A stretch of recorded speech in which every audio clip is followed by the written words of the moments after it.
Hey, Speedy Gonzalez, what's up? And today I'm gonna do a review on the latest Flash season, season 4, that had just ended a week ago. I think, if you're watching this video right now, maybe you're wondering, have I watched season 1, 2, and 3? Yes, I have, but I didn't have time to review them. I will, however, review The Flash season 1 to 3 in the future, but for now, let's do a review on season 4 first, since it's really new. So let's do a quick recap. In the bumpy season 3, Barry, the Flash, Alan, Wally, Iris, Cisco, Caitlin, Joe, and multiple versions of Harrison Wells teamed up to defeat speedsters like Reverse Flash, Zoom, and Savitar. There are great captivating moments, but also cringy, awkward, childish moments as well. Let alone the last 3 seasons, now we have season 4. First episode is titled The Flash Reborn. So if you're not caught up with the last season, Barry kinda stayed in a dimension called the Speed Force since the last episode, and then they were gonna bring him back, so he was kinda crazy. He got a nice mustache and beard, to be honest. I just really wish that the showrunners wouldn't tell Grant Gustin to shave off his beard, because it looks fantastic. I really don't want him to shave, not at all. Anyway, where were we? Yeah, he got a nice stash and beard, and he began to draw these weird symbols everywhere and say all these gibberish, which is actually something interesting. Then there's this flying samurai robot that wanted to get the Flash. Iris put herself in danger to distract the flying samurai, and Barry suddenly woke up and he was like, real shit?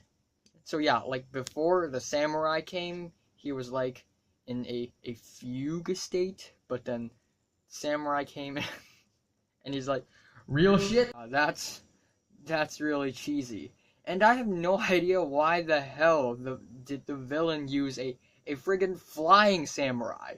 Like, why does it have to be a samurai? Gosh. It's like the writers actually have a pretty good idea for the season, but it's executed in a sloppy way. And also, I may have a theory on all these gibberish Barry was speaking. Since Barry was in the Speed Force and life in the Speed Force was a non-linear timeline, so perhaps Barry was talking about events from the past, the present, and the future randomly. And, like in the midst of Barry being insane, there's a line where Barry said, we're gonna need more diapers. And that's what Barry's gonna say to Iris when they have a child in the future, possibly. So all these gibberish acted as a foreshadowing for the future plot. Also that trial reference as well, pretty nice. Episode 2, Mixed Signals, is an even bigger of a cringe fest. The show tries to be comedy and drama at the same time, and it doesn't really work like that.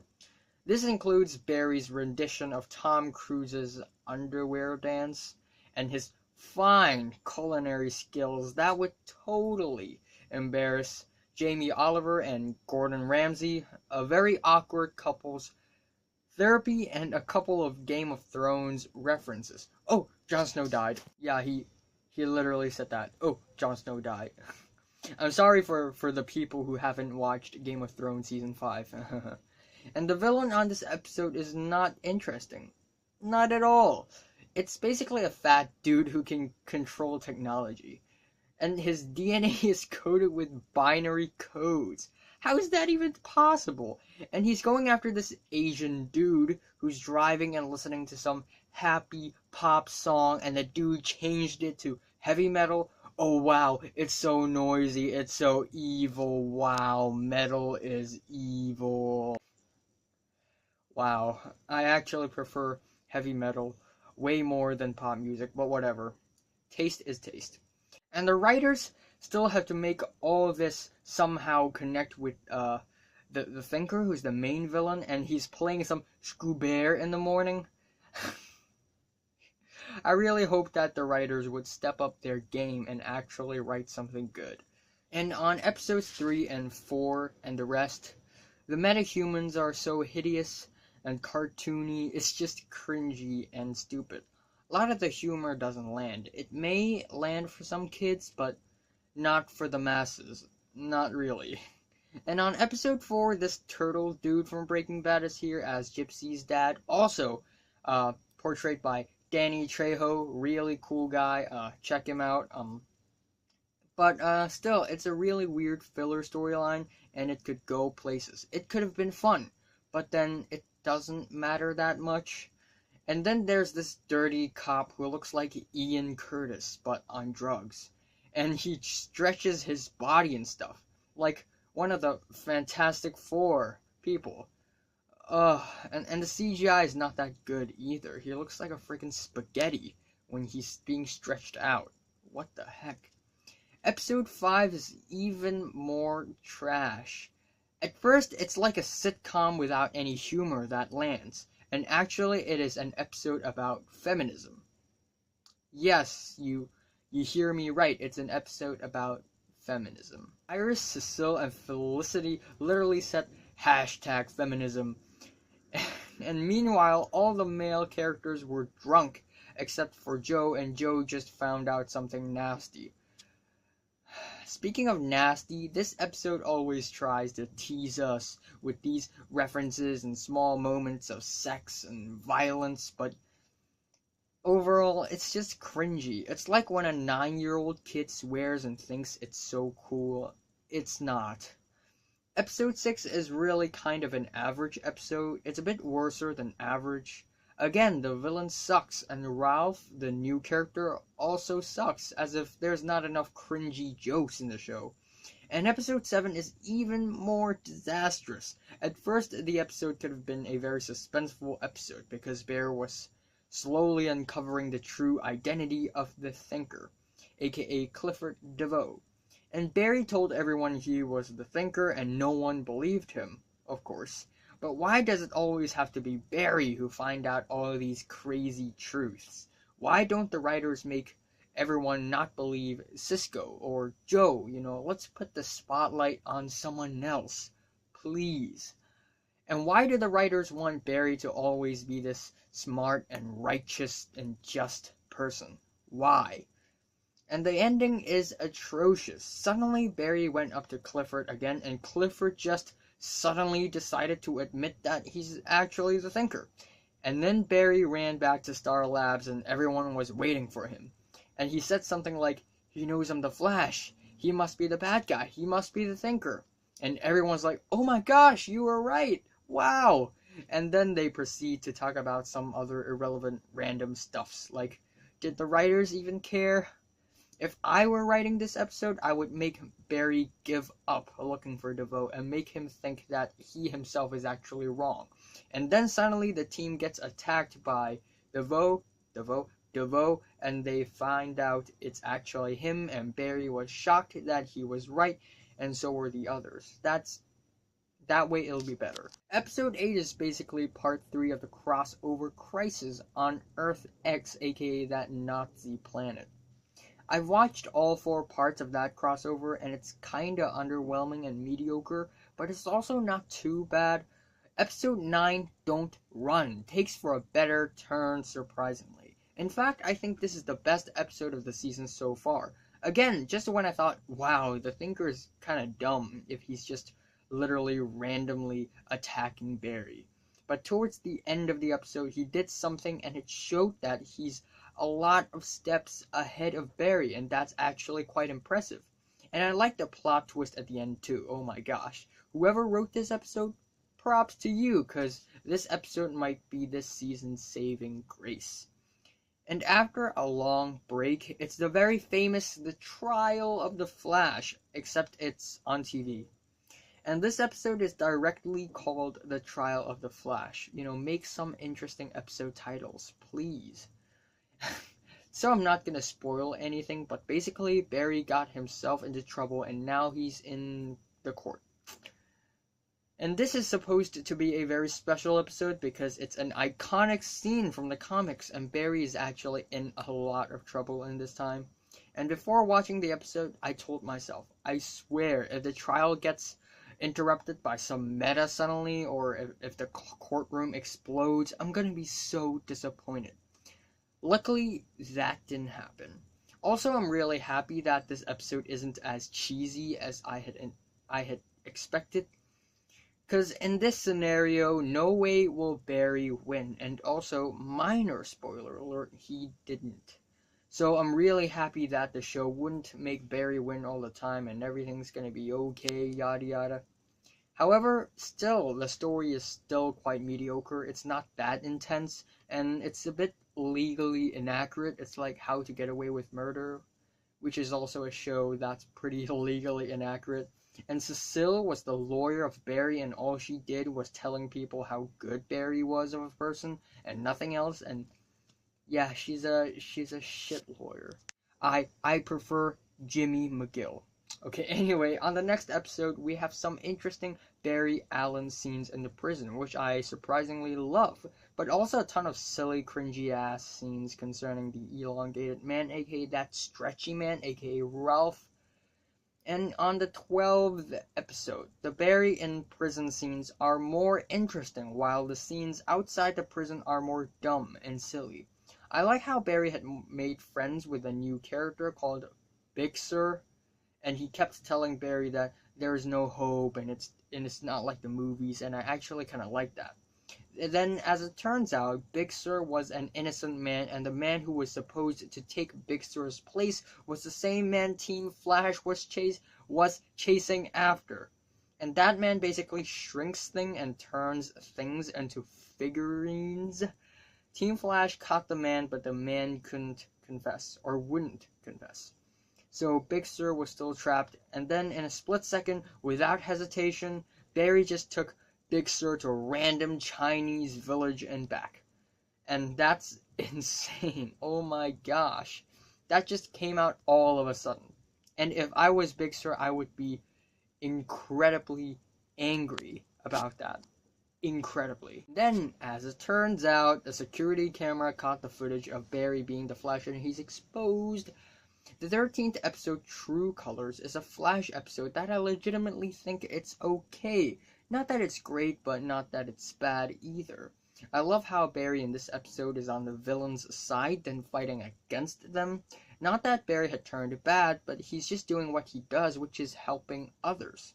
And I also think that the idea of Clifford changing from person to person is a good idea. And so is the cliffhanger arc of his wife.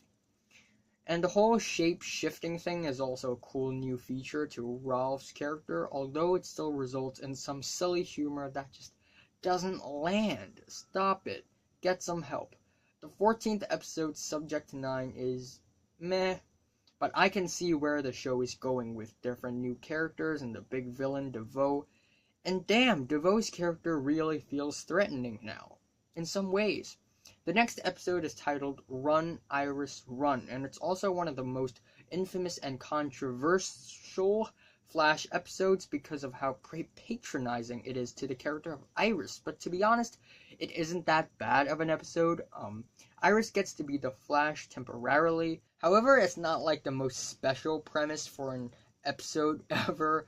Every member in Team Flash in the show's history had also had superpowers, except for Joe. No matter if it's a doppelganger or if it's an alternate timeline or an accident, everyone somehow had superpowers for a while at least. And what the hell is the whole Harry is on Earth 2 thing? Like, was Tom Cavanaugh sick on the day of shooting and they had to improvise? Oh, he's sick.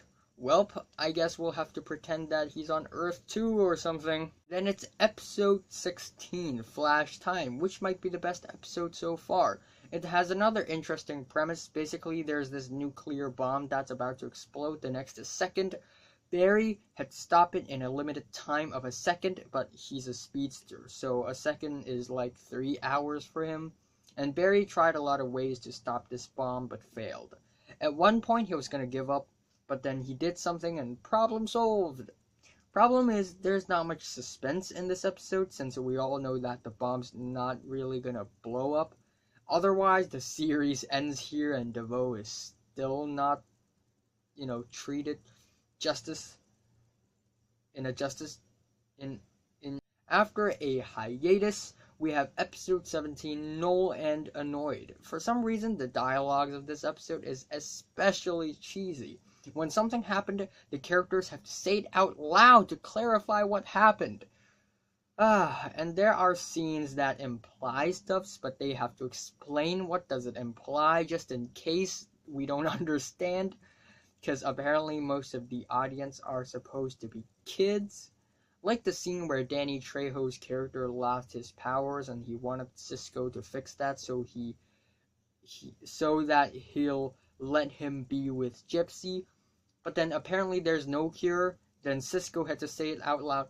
Oh no, if I told him that there's no cure, then he will be disappointed at me. And I'll be screwed. Oh no, I'm screwed. And then there's this twist towards the end, and I don't even know if it's a twist or not. But even if it is, it isn't interesting at all. The next episode is episode 18, and wow, the story just made a huge leap from the sloppy writing to this intense drama that also happened in season 1 and the last bits of season 2. It's truly an entertaining and intense episode, just like a lot of the big Flash episodes in the past. Again, destruction happened in Star Labs. Fights happened in Star Labs. If there's one huge problem with this episode is that stop making the biggest fight scenes happen in Star Labs. Go and look for some new locations, please. Okay.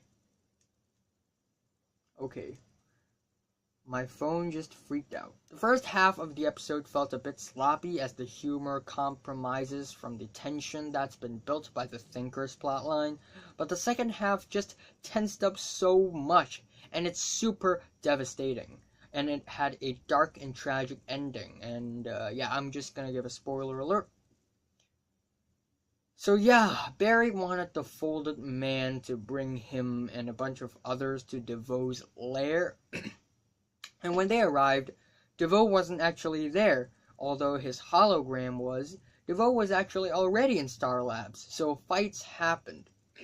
DeVoe used a crappy CGI dinosaur skeleton to distract Ralph so that he could kill all the bus metas and get all of their powers. Note that the CGI is pretty much the only bad thing about this episode, and it's already devastating enough. Then Ralph successfully captured him, until he broke free from the handcuffs and paralyzed both Barry and Ralph. And there was no one else in that room. And then Barry just watched DeVoe kill Ralph and become him. And Ralph's death is already terrible enough, but DeVoe becoming Ralph is just harsh, and it's really sad. However, that song that played afterwards ruined the atmosphere a bit for me. Episode 19 is another episode where they get Wentworth Miller on their show, cause, hey, he's got free time, let's go get him for the episode then. But still, I kinda like the idea of Snart coaching Barry on dealing with his emotions. And I also like the fact that Marlize, aka the wife of DeVoe, is slowly realizing that the Thinker is actually a bad person. Episode 20 is Therefore She Is, probably referring to Marlize, who has all of these flashbacks about her and Clifford DeVoe when they're younger, when they had started falling in love.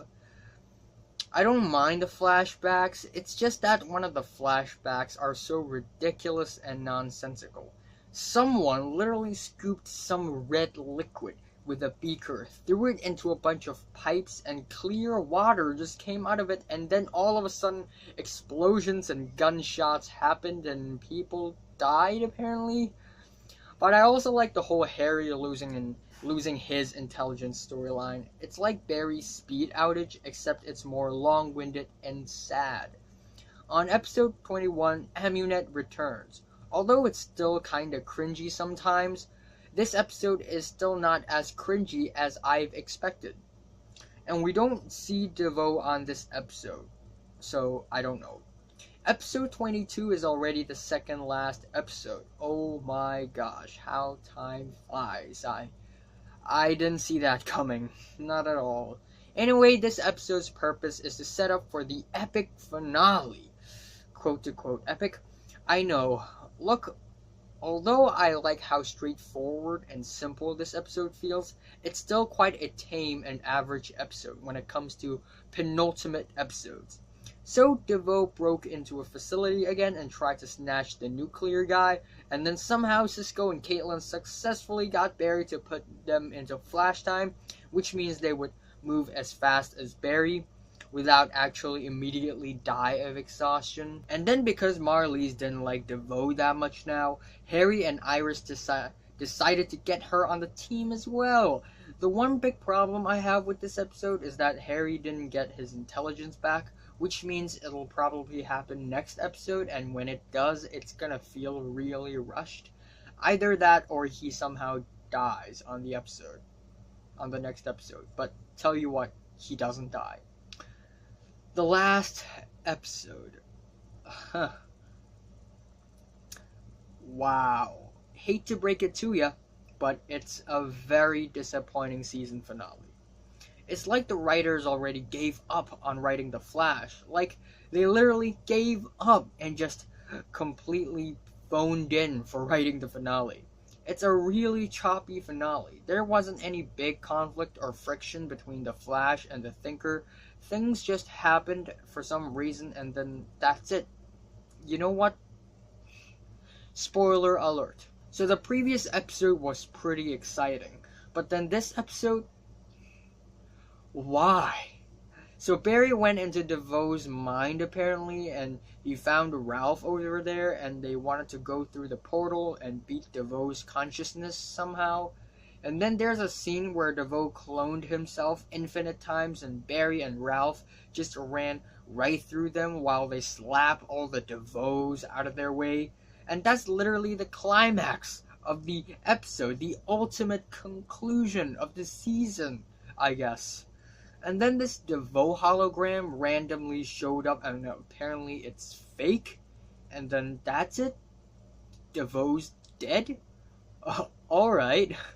And then this satellite was about to crash the Earth because DeVoe's dead. So Barry and another mysterious purple speedster punched it, and it blew up, and everyone's saved. Yay! That's pretty much it. What interests me the most is what the hell were the symbols meaning? Why was Harry saying all the same things that Barry said at the season 4 premiere? And why did this happen? And then Barry went back to normal. Harry. And then Harry went back to normal again. But instead, this time he's still slightly dumber, but this mystery is still unsolved. So I'm actually still quite disappointed at that. And then this mysterious girl who popped up randomly suddenly revealed herself as Barry and Iris's daughter? What the fuck? So yeah, overall it's not an impressive season. Not really. It has its highs and lows. The highs can be very smart and suspenseful, and the lows can be incredibly cheesy and cringy. Or in some special cases, boring and pointless. And in season 1, there are way more highs than lows, but as the series progresses, the lows started to win over the highs, and at this point, I don't know what to say. What's even bothering me even more about this season is all the feminism crap and shitty humor and pop culture references. That doesn't land at all.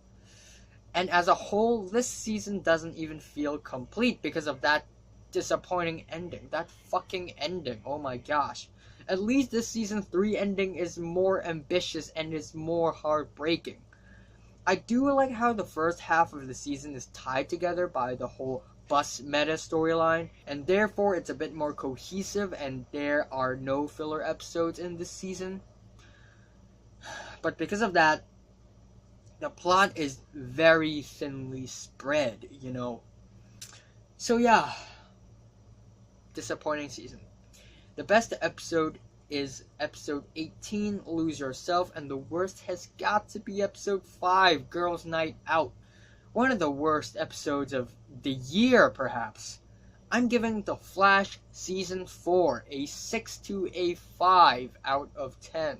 I'm sorry, but with all due respect, I don't like this season, okay? So, have you watched The Flash Season 4 from 1 to 10? How much would you rate it? Like if you like it, hate if you hate it, and subscribe if you want more.